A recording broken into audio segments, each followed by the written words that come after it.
A Pale View of Hills is a quite haunting narrative set in post war Japan and later in England.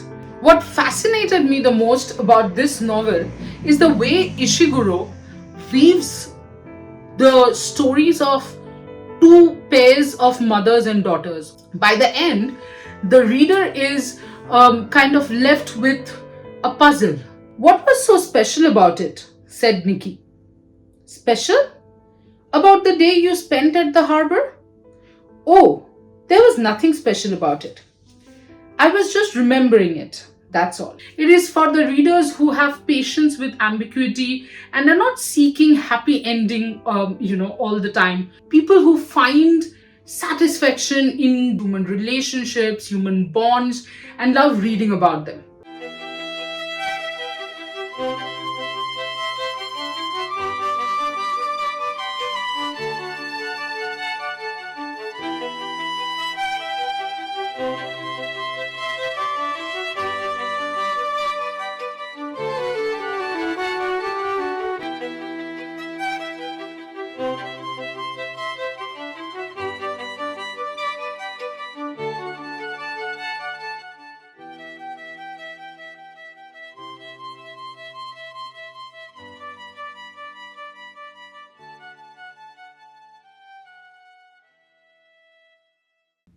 Hi everyone, welcome to Vachi Productions and Talent Management YouTube channel and to another episode of TBR. Again, there was a long gap between the last TBR and this one, but that's on the busy schedule. As most of you, I think, already know that I am a sports journalist who loves reading and hence loves reviewing books for you guys. So it takes a bit of time in between. I had gone for the Women's World Cup, which India won. It's very difficult to keep up the reading and, of course, the shooting writing the review, then shooting it. But anyway, I'm back. And today we are going to talk about a book.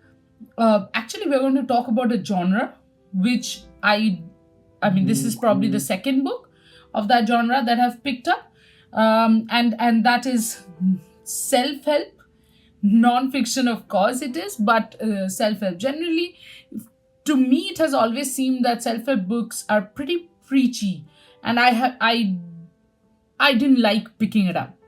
But I thought, this book. First of all, the book that I'm talking about is Eat That Frog by Brian Tracy.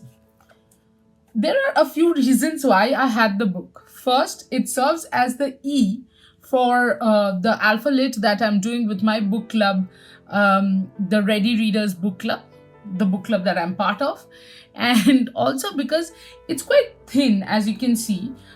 So when I was traveling, I of course had to keep my the suitcase weight under control, so that's why I wanted to carry light books. That's where this book fitted in. When I started reading it, I was apprehensive, but the book actually ended up surprising me in a very good way. Let's get straight into it.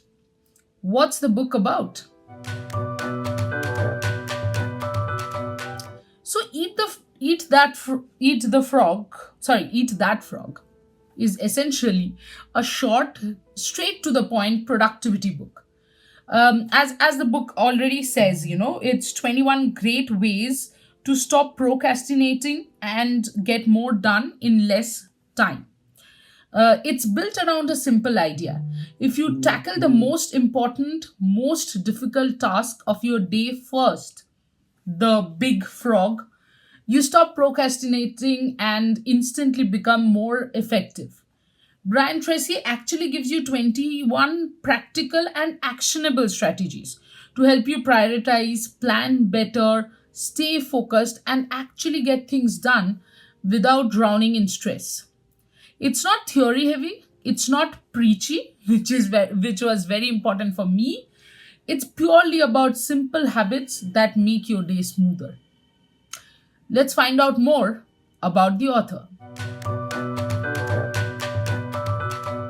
Brian Tracy is one of the world's most well known motivational speakers and productivity trainers. He has worked with countless business leaders, corporate teams, and professionals over decades. And he's written more than about 75 to 80 books on success, on time management, and leadership. His writing style is very system driven, small, repeatable habits which are practical, easily doable, and most importantly, doable for every field. Like I actually, this is the second, as I said, this is the second self-help book I had picked up. The first one was Deep Work, but I thought that was pretty much content to people who can take a lot of time out, is in a situation where they can switch off their phone.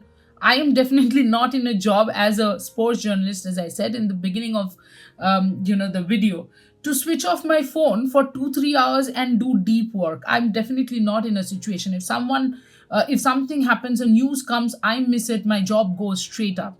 So deep work is pretty much about certain individuals, certain job profiles. Unlike this book is about small repeatable habits that make you more efficient, and and they are easily doable as well. Let's move on to the next section. By now you all know what is the next section. Quotes I liked. Interestingly enough, I've taken down a lot of notes as expected. Not great handwriting, sorry for that. But let's read out a few quotes that really stayed with me from this book. These were the kind of lines that made me put the book down for a second and rethink, so that it kind of settles down, the idea settles down, and the understanding settles down. Let's begin. Clarity is perhaps the most important concept in personal productivity. This is so true. Half my stress comes from the unclear to-do lists. I know I have to do certain jobs or certain things throughout the day, but what are they? When can I fit them in? So that clarity is extremely important. Time management is really life management. I mean, yes, that line hit harder than expected. But to be very honest with me, then I have learned this. So I keep just give me 1 second. So I actually keep this, the list book. It contains the to-do list, not really wanting to show what is the to-do, but yeah, it is a to-do list. I just write down every single thing that I need to do throughout the day and then tick each one off. That kind of helps me manage time, and I have seen that has increased my productivity. Also, every time you tick a task off, you feel awfully satisfied, and that could be small moments, small happiness. Next one. It is the quality of time at work that counts and the quantity of time at home that matters. Absolutely. I mean, especially relevant when you're someone like me, when you're constantly traveling for work and you're not able to give enough time to friends, family. It is, of course, whatever time you can take out in between. And the time that you can manage will come from the time management, the to-do list that I spoke about. And the last line, which is something that I've been repeating to myself every single time I fall off my, the to-do list, or if I fall behind some work. Persistence is actually self-discipline in action. A reminder that consistency isn't magic, it's a habit. Well, the next one, of course, is the most important segment, you can say, my review. So time for my review, some straight up review as I always give. Now, let us divide this into two parts. What did I like about the book? The strategies are genuinely practical and apply to people in any career. As I said, I read Deep Work just before this, and while that book is excellent, but it feels written for professors or for people who can afford to switch off their phone without losing anything work wise. As a sports journalist, that's impossible, as I just said before this, right? But in case of Eat That Frog, every method felt doable, like something I could start using immediately, even while traveling for work. I took lots of notes, and if anyone from my team is watching this, brace yourselves. And when I say my team, I'm talking about the RevSportz team, the RevSportz production team, because I head that team, and the team is going to get some of those notes for sure. Some of these notes will definitely make appearances in our meetings. Now, to move on to what did I not like about the book? Well, to be very honest, there is only one thing which I absolutely disliked about the book, and that is the frog metaphor. I mean, I get it that when you have written the book and named it Eat That Frog, you meant frog for work. Understandable. But why repeat it so many times that it becomes irritating? Every time Brian Tracy introduces a task, it's repeated. And that is why you must eat the frog. Or that is why you should tackle the, biggest frog. After a point, I started skipping lines that contained the word frog because the repetition also broke the reading flow. Honestly, I got the point in the first 20 pages, so maybe not repeat the word frog, but overall, it was a genuinely enjoyable and useful read. Now, to the other segment. I thought of separating this segment. Who should read the book? So, who is this book perfect for? Anyone in a managerial or leadership position, people who give corporate talks, team leaders who need to motivate others, and of course, people who procrastinate a lot. If you prefer practical tips over philosophy, or if you are someone whose job is chaotic and unpredictable like mine, this book will work for you. If you enjoyed this review, do like, comment, and subscribe. That's the drill, and you know that. It really helps the channel grow. It actually also keeps me motivated.